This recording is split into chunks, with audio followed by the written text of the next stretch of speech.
So, okay, is there anyone here who waited until Thanksgiving to start decorating? Okay, so you waited until Turkey Day was over. That's my wife. She says, you've got to give the pilgrims their chance. You can't have Santa standing next to the turkey. It's a spiritual debate in our family. To be honest, I'm one who wants to hang the wreath, put up the tree, decorate the house sometime after like Halloween.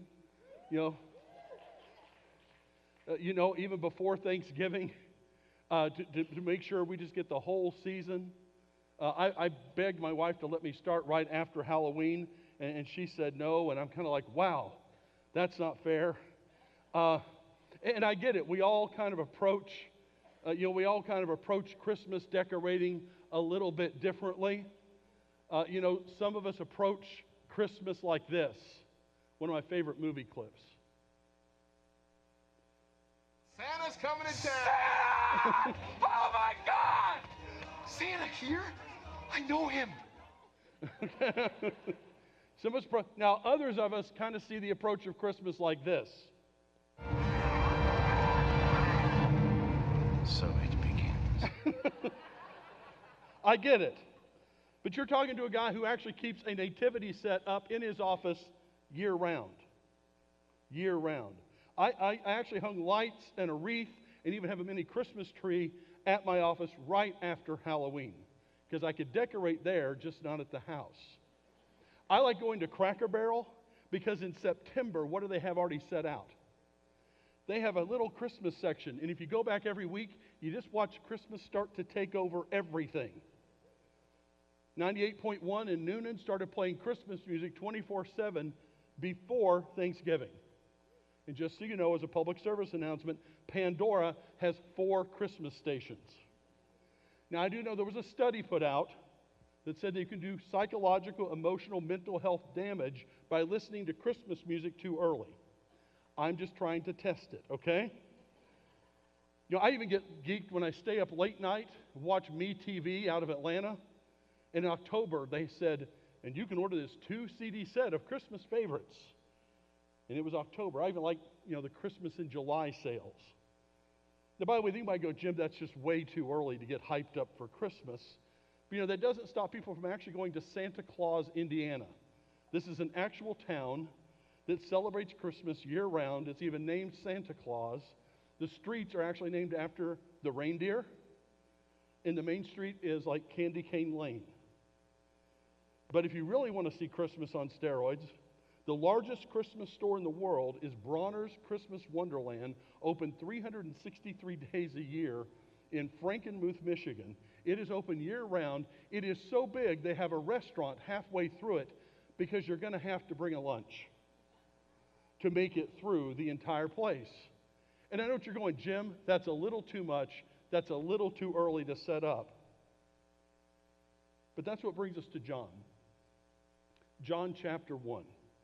You see, the Apostle John understood that Christmas started a whole lot longer, whole long time before we were ready to celebrate it. John is the oldest apostle. He's probably the last of the original 12 surviving. John had read the Gospel of Mark. There's no birth narrative. He had read the Gospel of Matthew with the star and the Magi, and the trip, and Herod, and going to Bethlehem with the gifts. He had read Luke's narrative that starts even earlier than Matthew's, all the way back with the birth of John the Baptist, and worked its way to the announcement of the angels to the shepherds and the manger scene, what we see in our nativity sets. But John believed Christmas started a whole lot earlier, that the story of Jesus' birth wasn't just then, but it went all the way back to the beginning, all the way back to creation itself. John chapter 1, 1 through 18 is John's birth narrative. It's told from heaven's perspective, not from ours. And if you're looking for John's narrative in a manger scene, he has nothing that's in a traditional manger scene except one element, and that is Jesus. He focuses on Jesus. And that's what we need to do as well. You see, what made his birth so special wasn't just where he was born and when he was born and how he was born and the occasion of his birth. It was who he was that made Christmas Christmas. You see, if you look at John chapter 1, the first thing he says when he asks the question, who is Jesus? Who is this person being born? The first thing he says is, Jesus is the Word. John 1:1 says, in the beginning was the Word, and the Word was with God, and the Word was God. He was with God in the beginning. Through him all things were made, and without him nothing was made that has been made. And then he goes on in verse 14. The Word became flesh and made his dwelling among us. We have seen his glory, the glory of the one and only who came from the Father, full of grace and truth. You see, for John, Christmas started in the beginning. He uses a loaded term. The word for word is actually logos. And it means word. That's all it means, but it's the reason. Have you ever studied biology, zoology, sociology, any of the ologies? That word ology, that little thing we tick on, is the word from logos. It means the reason for, the words about. It's the things that describe what we're studying. And he says, Jesus is the reason. And see, we go, yes, Jesus is the reason for the season. He's the reason for life. He's the reason for everything. And he was going, the Word that was once in heaven and was with God and was God did what? Came to us and dwelt with us. The Creator spoke this world in Genesis 1 into existence through words. He spoke. And this is the Word that was our Creator. He was with God. And the word order in the original text says, and God was the Word. The Gospel of John emphasizes the deity of Jesus more than any of the other Gospels. He is doing his best to explain to the reader, this is no mere child that was born in a manger in Bethlehem. This was the Creator coming to his creation. And that by doing this, what would he bring? What would the Creator bring to his creation that it was missing? And that's the next thing he says, that Jesus is life and light. Light and life. John 1:4. In him was life, and that life was the light of men. The light shines in the darkness, but the darkness has not understood it. You see, we live in a spiritually dead and darkened world. We forget that. We live in the dark. Paul didn't. Paul in Ephesians chapter 2, starting in verse 1, he simply put this. As for you, he's writing to Christians, so it's in past tense. As for you, you were dead in your transgressions and sins, in which you used to live when you followed the ways of the world and the ruler of the kingdom of the air, the spirit who is now at work in those who are disobedient. All of us lived among them at one time, gratifying the cravings of our sinful nature and following the desires of our thoughts. And like the rest, we were by nature objects of God's wrath. We were spiritually dead and living in darkness. And what did God do? He sent light and life. Jesus is exactly what we needed. Have you ever been in the dark? I mean real dark. I've been in a cave before with friends with a lantern and it went out. And even though we knew we had other lighting devices and other ways to illuminate the area, for just that split moment, what overtook us was nothing but sheer panic.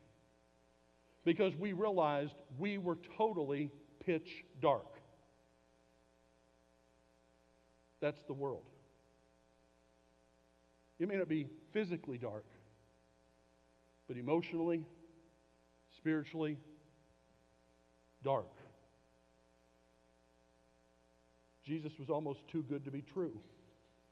He came to transform our existence, to bring light into the darkness, to bring life to that which was dead. Even though he was born centuries ago, that hope still is with us because of Jesus. because he came to offer light and life. But that meant we had to understand something else about him, that Jesus was also God revealing himself through himself in the form of his Son. That the child born in Bethlehem was God in the flesh.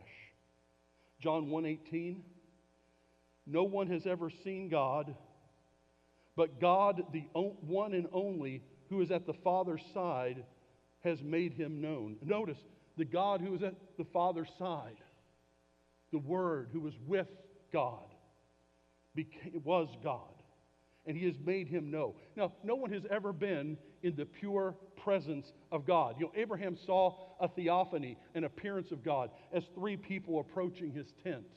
And Moses saw a burning bush. And when he even got into God's presence, even remotely close, he began to glow. No one has ever been able to look exactly on the face of God. But you know who we have seen? We have seen Jesus, the God, one and only, who is at the Father's side. That's him. Jesus has made the Father known to us as we could have never known him before. That's why the author of Hebrews said this in Hebrews chapter 1, 1 through 4. In the past, God spoke to our forefathers through the prophets and in many times in various ways. You know, there were a lot of ways to understand. There were a lot of ways to look. He gave the message in bits and pieces. But in these last days, he has spoken to us by his Son, whom he appointed heir of all things, and through whom he made the universe. The Son is the radiance of God's glory and the exact representation of his being, sustaining all things by his powerful word. After he provided purification for sin, he sat down at the right hand in majesty in heaven. Do you want to know God? Look no further than Jesus. God became one of us so that we could know him and have faith in him. This is only half of what John says. Yes, he wanted us to know who is Jesus, but more importantly, so what? What do we do about that? Christmas isn't just about God dwelling among us. It's our response to Christmas. And the first thing he says, intermingled with the text of John 1, 1 through 18, is we have to be reflectors. We have to be reflectors of Jesus. Look at what he says about John the Baptist in John chapter 1, verse 6. There came a man who was sent by God. His name was John. He came as a witness to testify concerning the light, so that through him all might believe. He himself was not the light. He came only as a witness to the light. The true light that gives life to every man was coming into the world. And then he picks it back up again in verse 15. John testifies concerning him. He cries out saying, "This was he of whom I said, he who comes after me has surpassed me because he was before me." Like John, we need to reflect Jesus to everyone around us. John the Baptist's whole life was spent preparing for the coming of Jesus Christ. And when he came, he recognized who he was, and he spent his life doing what? Not trying to be the light, but reflecting the light of Jesus. So I have a question. What do we reflect?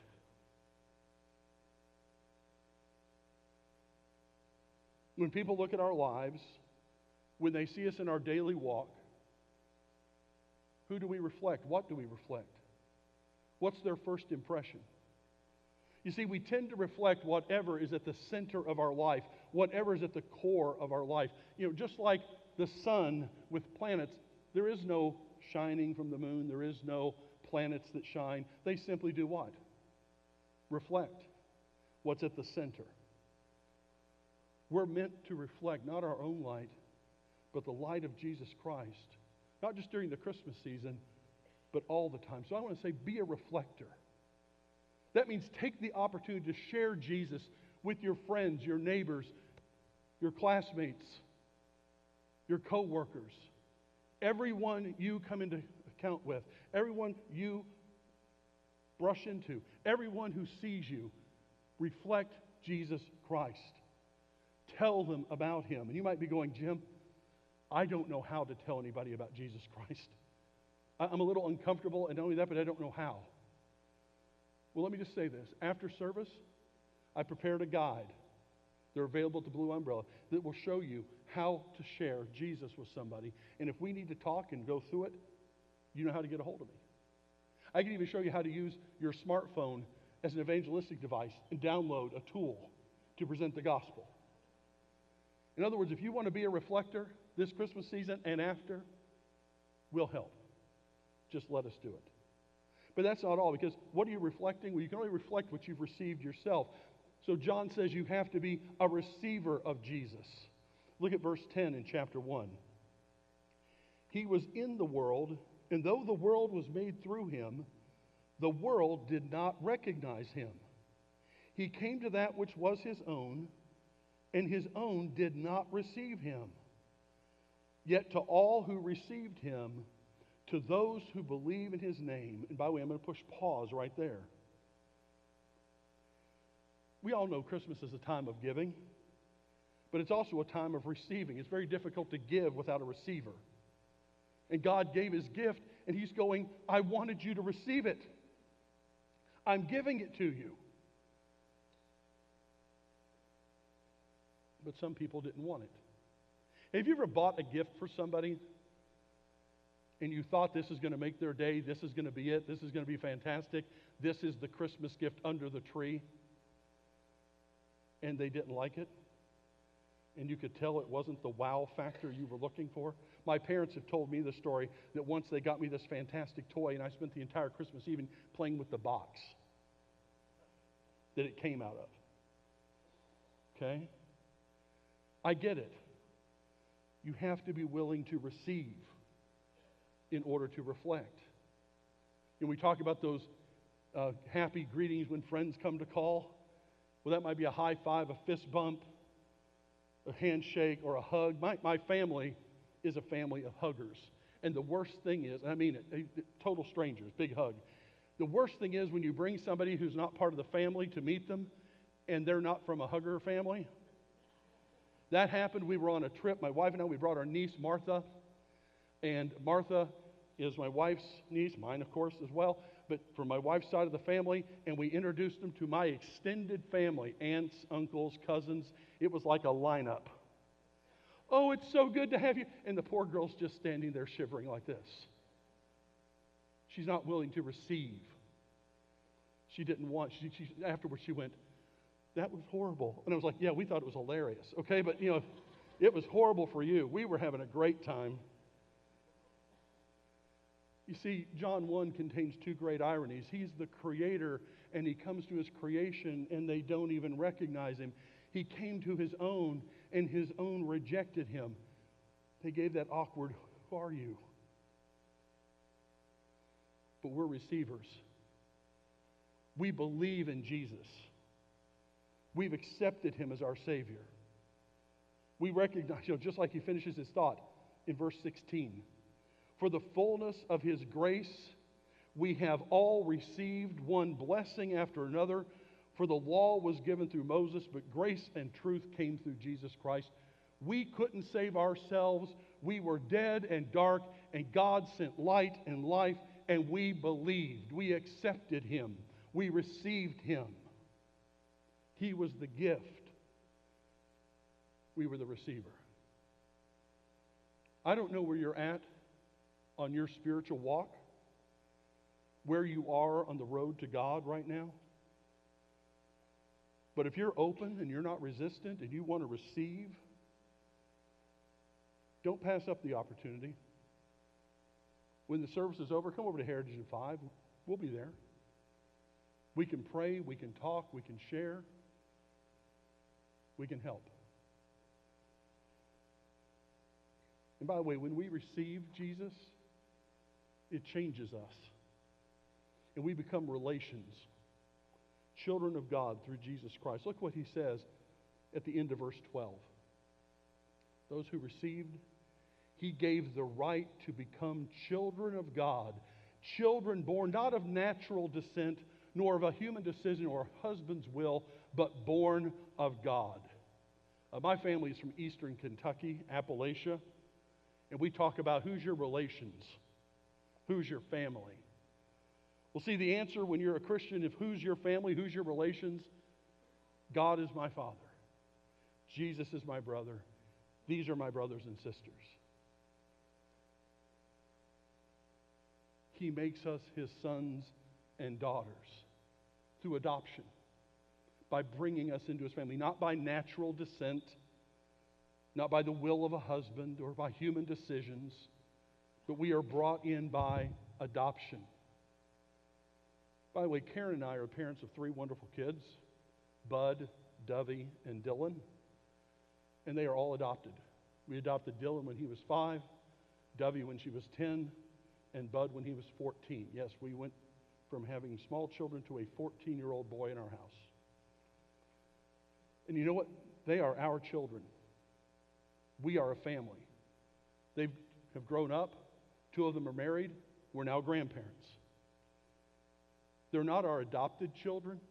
They're our what? They're our children. By the way, I can prove it because I paid tuition for school and college. They're mine. I've got the receipts. But you know what? I remember when we went to the courtroom and the judge had to sign all the papers. By the way, they had to be willing to be adopted. They had to be willing to receive what? You're getting a new last name, Estep. And the old last name that defined you before, guess what? You're a whole new relation. You're in a whole new family. And that's what God does for us. He brings us into His family, making us brothers and sisters in Christ. You're not alone on the spiritual journey. We travel together. And as we grow closer to the Father, we grow closer to one another. And by the way, that's why we gather for big family reunions. That's why we go through the week in life groups to do life together and share a meal. That's why we gather together throughout the week to study the Father's Word, to get to know Him better. Because we've received, we are relations. By the way, we take on a whole new name. I am a Christian. I've taken His name. We're changed. I don't think John leaves Christmas behind in chapter 1. I think in chapter 20 he picks it back up. After covering all the things Jesus did, he writes in chapter 20, starting in verse 30. Jesus did many other miraculous signs in the presence of His disciples, which are not recorded in this book. But these are written that, why? Why did he write this? You may believe that Jesus is the Christ, the Son of God, and that by believing in Him, you may have life in His name. John wants us to reflect the light of Jesus to everyone. In a dark world, we are reflectors. How can we reflect? Because we received grace from God, His offer of salvation, and it changed us, and we have embraced, we received Him openly, and for that reason, it changes us because we are now part of His family. We, the church, identify with Him, and that's Christmas.